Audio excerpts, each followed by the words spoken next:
बिस्मिल्लाहिर्रहमानिर्रहीम रब्बी ज़िदनी इल्मा। Dear students, अस्सलामु अलैकुम वरहमतुल्लाहि वबरकातुह। Welcome again to simple and smart English with Mazhar. Today it's very important lecture that is about adverb. Adverb का part 1 हम कंप्लीट कर चुके हैं और पार्ट 2 में हमने एडवर्ब के साथ क्लास और फ्रेज को मिलाया था, और इस पार्ट में हम डिस्कस करने जा रहे हैं पोजीशन ऑफ एडवर्ब्स।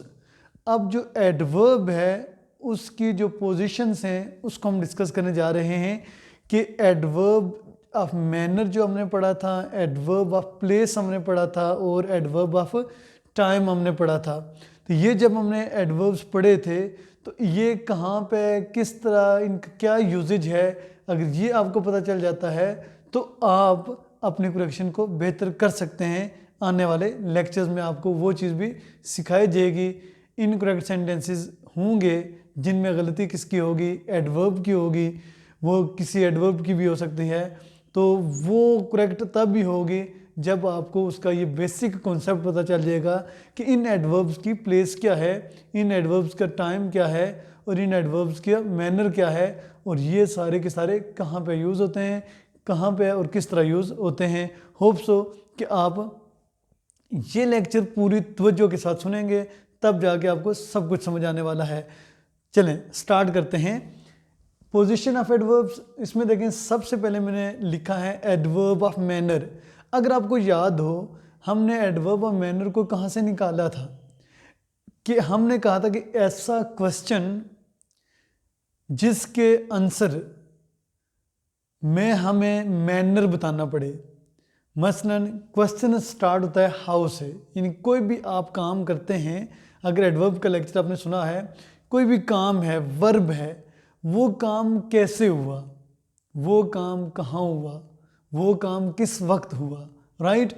तो अब एडवर्ब ऑफ मैनर में ये होगा कि वो काम कैसे हुआ, हाउ, ठीक है, क्योंकि वर्ब जो है ना उसी के ऊपर सारे काम हैं। मतलब वर्ब है वो किस तरह हुआ किस तरह नहीं हुआ उसी की बात करेंगे हम, ठीक है। अगर हम कहते हैं कि वर्ब जो है वो काम जो है वो कैसे हुआ, तो वो बेसिकली क्या होगा, एडवर्ब ऑफ मैनर। तो क्वेश्चन उसका बेसिकली क्या बनता है, हाउ। क्वेश्चन क्या बनता है उसका, हाउ। हाउ के आंसर में हमें दो चीज़ों का ख्याल रखना होगा। एक तो ये लिखा हुआ है आफ्टर द वर्ब। अगर वर्ब के बाद ऑब्जेक्ट नहीं है, अगर वर्ब के बाद ऑब्जेक्ट नहीं है तो फिर हम क्या करेंगे, वर्ब के फौरन बाद हम क्या यूज़ करेंगे, एडवर्ब यूज़ करेंगे, ठीक है। क्योंकि एडवर्ब पढ़ रहे हैं, इनके एडवर्ब ऑफ मैनर हम यूज़ करेंगे कब, अगर इसके बाद ऑब्जेक्ट नहीं है तो फौरन वर्ब के बाद क्या आ जाएगा, एडवर्ब आ जाएगा। जिसमें एक एग्जांपल दी हुई है, ही सिंग्स नाइसली, वो गाता है, शी सिंग्स वो गाती है, नाइसली। अब जब मैं कहूँगा नाइसली तो इसका मतलब है कि ये मैंने क्या बताया है, उसके गाने का अंदाज, उसके गाने का स्टाइल, उसके गाने का मैनर, किस स्टाइल से किस मैनर से उसने गाना गाया, ठीक है। ही सिंग्स नाइसली, वो नाइसली यानी कि क्या करता है, इंतहाई अच्छे अंदाज से क्या करता है, गाता है, राइट। तो ये बेसिकली हमारे पास क्या हो गया, एडवर्ब ऑफ मैनर। ये किसके बाद आ गया है, किसके बाद आ गया है, सिंग्स। सिंग क्या है, वर्ब है। उसके बाद डियर स्टूडेंट्स में लेके चलता हूँ आपको आफ्टर द ऑब्जेक्ट, यानी कि यही जो एडवर्ब ऑफ मैनर है ऑब्जेक्ट के बाद भी यूज होता है। उसकी कंडीशन क्या है, ही सिंग्स द सॉन्ग। अब देखिए ऊपर था सिर्फ सिंग्स, उसके बाद कोई ऑब्जेक्ट नहीं था, लेकिन यहाँ पे हमारे पास ऑब्जेक्ट आ गया, ही सिंग्स द सॉन्ग या शी सिंग्स द सॉन्ग या ही सिंग्स अ सॉन्ग। तो उसके बाद देखें ये क्या आ गया है, नाइसली आ गया है। तो अगर ऑब्जेक्ट दिया हो तो फिर क्या होगा, वर्ब के बाद नहीं लिखेंगे बल्कि फिर ऑब्जेक्ट के बाद आप एडवर्ब लिखेंगे। हाँ, अगर ऑब्जेक्ट नहीं है तो फिर आप वर्ब के फौरन बाद लिखेंगे, इसको फॉलो करेंगे। फिर अगर ऑब्जेक्ट है तो फिर आप इसको फॉलो करेंगे। ये चीज़ें आपने क्या करनी है, याद रखनी है।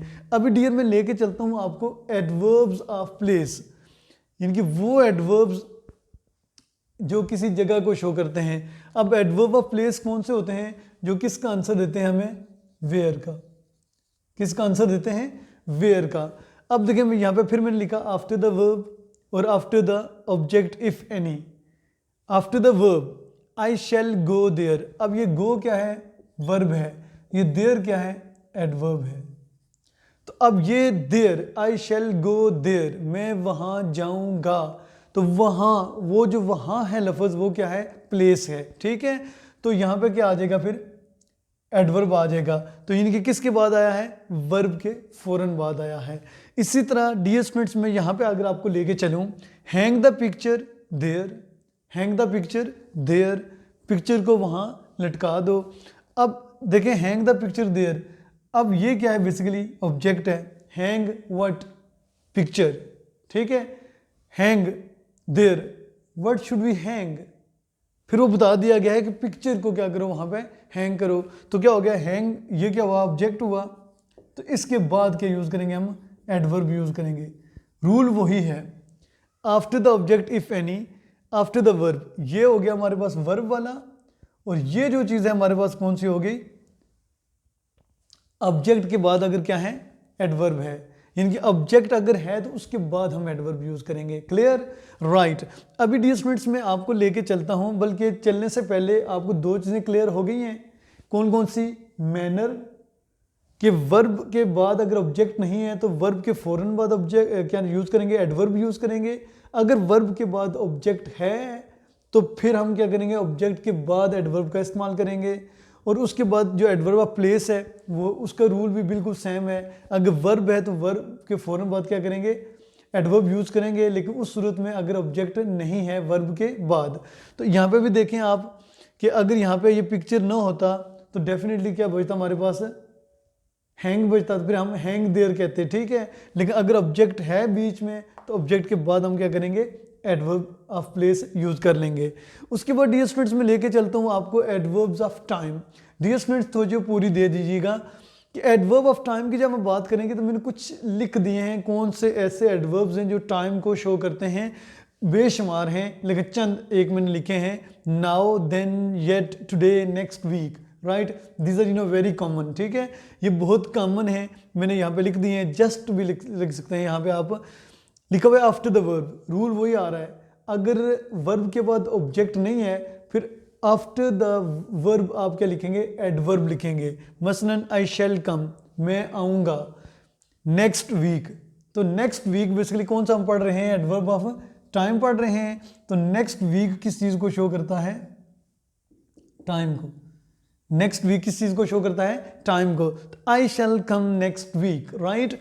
उसके बाद डियर स्टूडेंट्स में लेके चलता हूँ after the object of if any, अगर ऑब्जेक्ट है तो फिर उसके बाद आ जाएगा टाइम। मतलब मसलन आई शैल मीट, मैं आपसे मिलूंगा, आई शैल मीट में मिलूंगा किससे, आपसे, आप हो गए ऑब्जेक्ट, तो ऑब्जेक्ट के बाद मैं क्या लगा दूंगा, नेक्स्ट वीक, तो नेक्स्ट वीक बेसिकली क्या हो जाएगा, एडवर्ब ऑफ टाइम हो जाएगा। ये सिंपल सा रूल है, ये सिर्फ मैंने यहाँ पे आर के आगे नीचे इसलिए लिख दिया है ताकि आपको नोट डाउन करने में या समझने में क्या हो, आपके लिए आसानी हो। अभी डियर स्टूडेंट्स में लेके चलता हूँ आपको यहाँ पे, ये बहुत ही काम की चीज़ बताने जा रहा हूँ आपको, कंफ्यूज नहीं होना, हौसला रखना है अगर जीतना है। देखें, इफ़ टू और मोर एडवर्ब्स, अगर दो या दो से ज़्यादा एडवर्ब्स आ जाएं आफ्टर द वर्ब, किसके बाद, वर्ब के बाद, यानी कि अगर दो या दो से ज़्यादा एडवर्ब्स आ जाएं किसके बाद, वर्ब के बाद, एक्शन के बाद, काम के बाद, फिर normal order for the use of adverbs, जो उनका ऑर्डर है उनको कैसे इस्तेमाल करना है, कैसे आपको पता चलेगा पहले कौन सा एडवर्ब लिखा जाए, फिर कौन सा लिखा जाए, फिर कौन सा लिखा जाए। क्यों, हमने एडवर्ब ऑफ टाइम भी पढ़ लिया, एडवर्ब ऑफ मैनर भी पढ़ लिया, एडवर्ब ऑफ प्लेस भी पढ़ लिया। तो इसके लिए एक तरीकाकार है कि सबसे पहले आप लिखेंगे मैनर, यानी जो काम है वो कैसे हुआ, फिर कहाँ हुआ, कब हुआ, कहाँ हुआ और कब हुआ, क्योंकि एडवर्ब ऑफ टाइम जो है वो हमें बताते हैं किसकी मीनिंग है, कब के। तो ये टाइम है तो ये किसके क्वेश्चन का आंसर होता है, व्हेन का। अब देखें इधर, ये मैंने क्या लिखा, मैनर, सबसे पहले मैनर, उसके बाद प्लेस, उसके बाद क्या है, टाइम। 1 2 3 मैंने लिख दिए हैं, राइट। अभी डियर स्टूडेंट्स यहाँ पे देखें आप अगर, तो क्या लिखा हुआ है, he was received nicely at the station yesterday. अब ही वॉज रिसीव्ड, यहाँ तक हो गया, उसे रिसीव किया गया, उसे वेलकम किया गया, उसे मौसूल किया गया था। नाइसली एक हमारे पास ये एडवर्ब आ गया है एट द स्टेशन, एक में हमारे पास ये एडवर्ब आ गया है, और एक क्या आ गया है हमारे पास यस्टरडे आ गया है। अब देखिए जो नाइसली है, नाइसली किस चीज़ को शो करता है, मैनर को। किस चीज़ को शो करता है, मैनर को।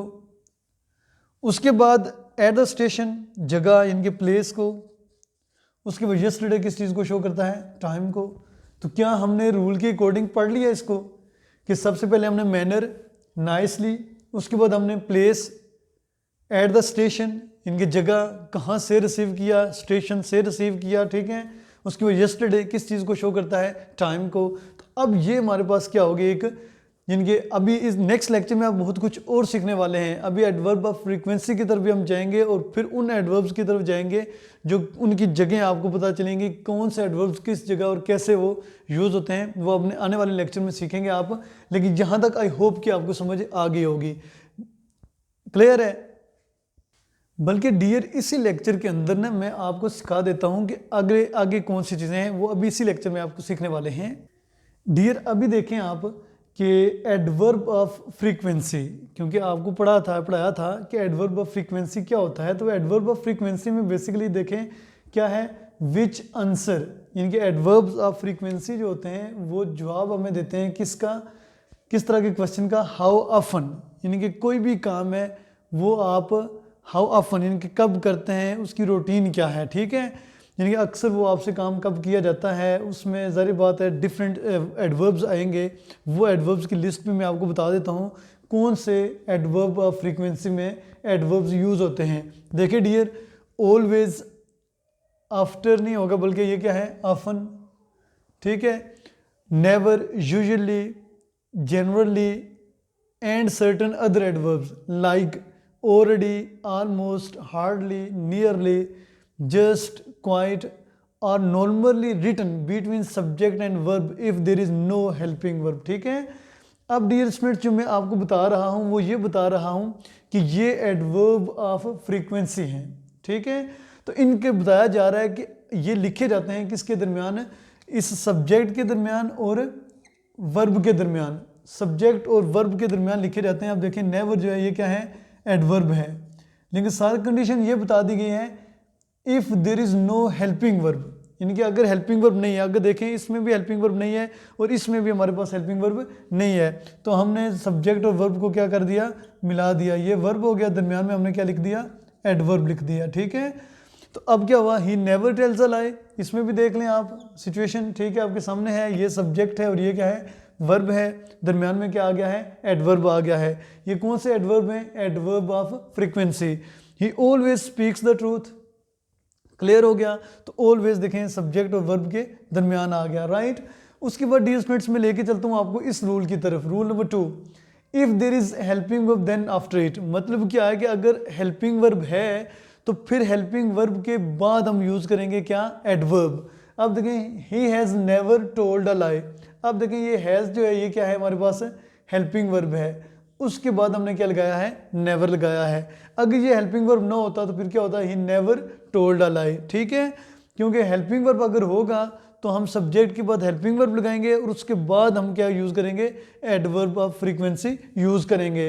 इसी तरह नीचे वाली एग्जांपल देखें आप, he has always spoken the truth, क्योंकि यहाँ पे भी हेल्पिंग वर्ब हमारे पास है और उसके बाद हमने क्या यूज़ कर लिया, एडवर्ब यूज़ कर लिया, ठीक है।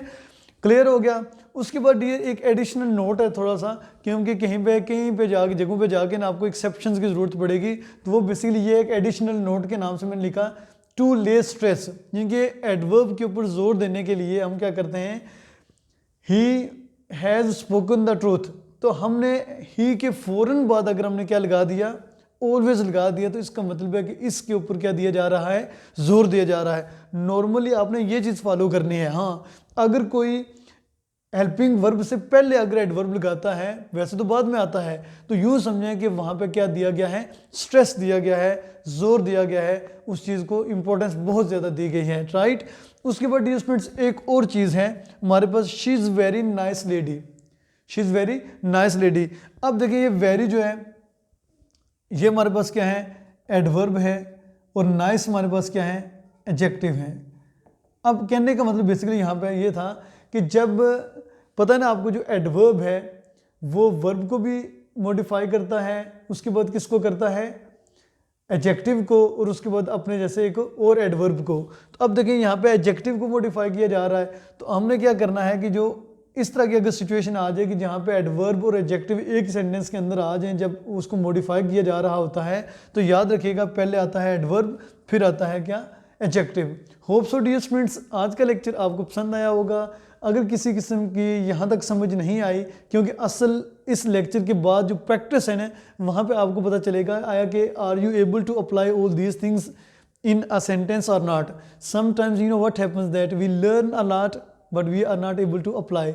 The reason is that we don't understand the things, we just cram the things, right? Now the timing of this session has ended. I think it's all right for now. It's also very nice to talk to you, nice to present you. Have a nice discussion and have a nice session. Take care of yourself. Wish you the best of luck. May you live long. Okay, bye bye and Allah Hafiz as well.